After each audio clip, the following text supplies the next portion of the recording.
Почитувани, судот мора да престане да потпаѓа под политички притисоци.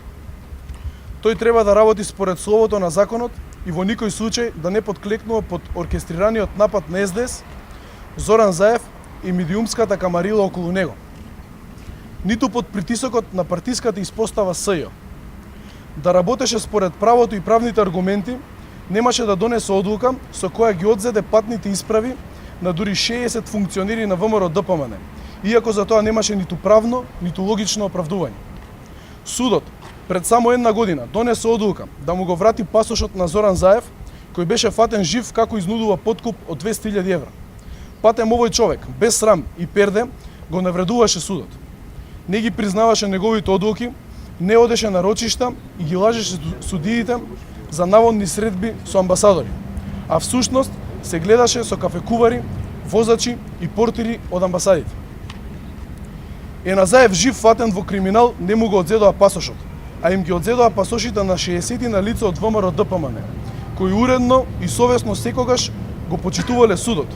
И само заради тоа што судот трпеше притисоци од СДС и СЈО и сакаше да биде комфорен.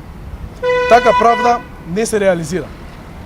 Затоа потенцираме дека македонското судство има капацитет и мора да одолее на притисоците.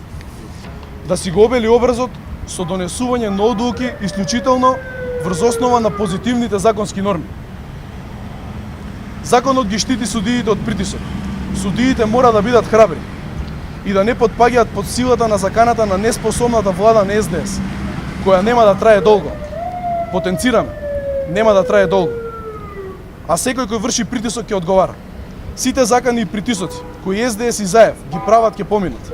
Судот не смее да потпадне под заканите за разрешување на судии и нивен генерален реизбор, бидејќи тоа нема да се случи.